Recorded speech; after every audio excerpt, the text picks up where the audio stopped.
Všetci radi lietame, ale niekedy sa príde aj pracovať. Trebárs na počítači, ale samozrejme, že pri tom po očku sledujeme nejaké tie programy.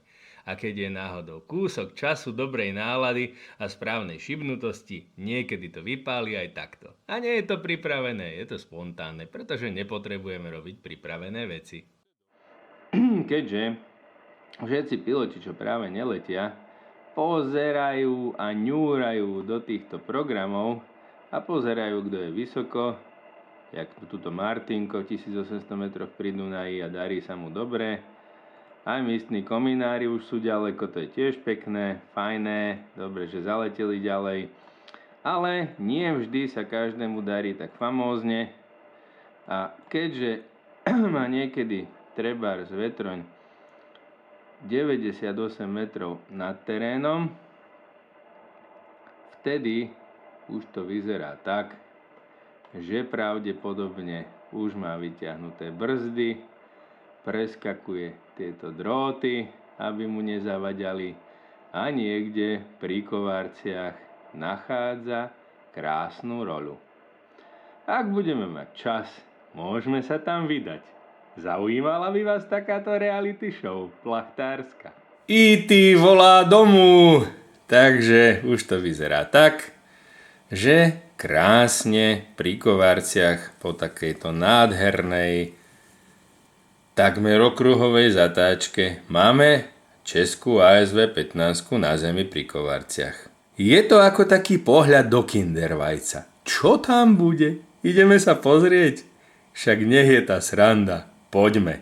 Nuž, a tak mi to nedalo a vybral som sa kamže kam, do Kovariec. Pozrieť sa na nielen rodisko slávneho plachtára Zdenka, ale aj sa pozrieť, čo robí ASV 15 E.T. volá domu. A už tu vidíme v diaľke krásnu ASV 15 aj se šoférom. Dubnici sústredenie? No fajnovo. Takový krásný počasí a skončím na poli, to je ostuda úplná. Ale to je normálne, mne sa to stáva často. Mne sa to stalo tenhle týden po druhý. Áno? No to nevadí. Jednou v horách na krásnej horskej loučce. Aha. A veru, že to pravda bola, ako sa neskôr ukázalo z Karlovho telefónu. A kde v horách? Za Žilinou kus nahoru do těch kopců. Musel bych se podívat, jak se to tam jmenuje. Jasné. Já jména zapomínám okamžitě. No vůbec ne, od času to je příšerně těžké. Dobrú, onu má štartový znak. Karel dal dole výškovku, ktorú má ASV 15 dolu a potom sme spolu svorne vytlačili ASV 15 až na kraj k ulici, aby nám náhodou niekto nepovedal, že sme pošlapali pole.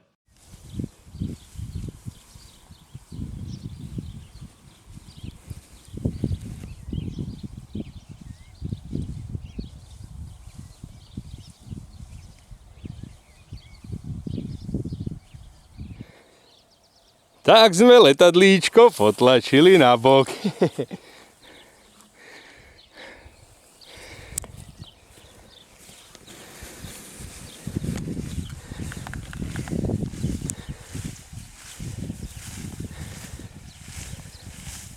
Jsem si na starý kolena koupil tohle Aero. A však to je dobré. Nic lepšího jsem neměl. A snažím se trošku ještě poletovat. No. Ale to je super.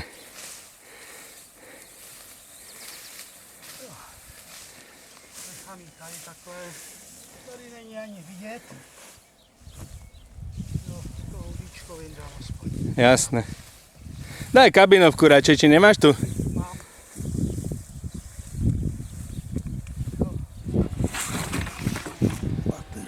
Tak ale predsa není som taký hňub, aby som Karla len očumoval, ale som mu chcel ukázať aj krásy nášho kraja a išli sme do tej reštaurácie, kam chodievame po roli vždy. Nech to tu má trošku krajšie to čakanie na tranďák. Ja ona je až popod?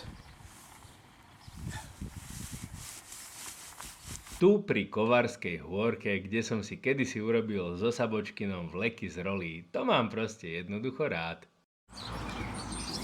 Ohoho. Po správnej roli sa treba napapať.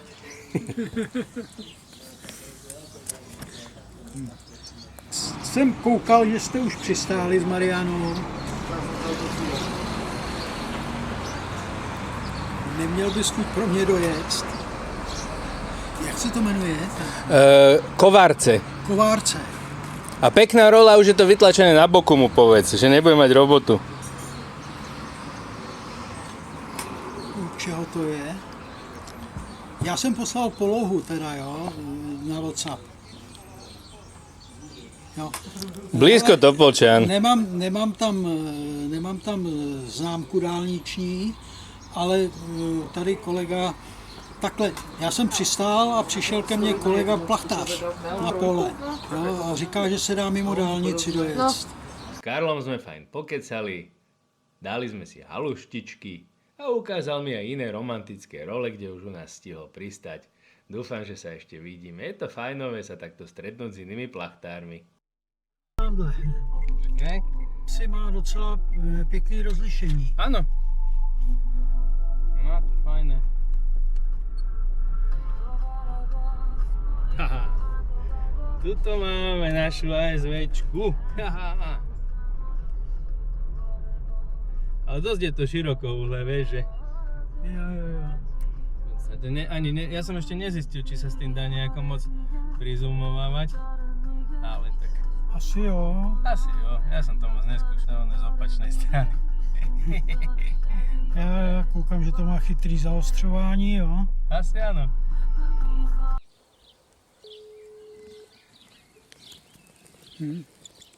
Teď to nebere.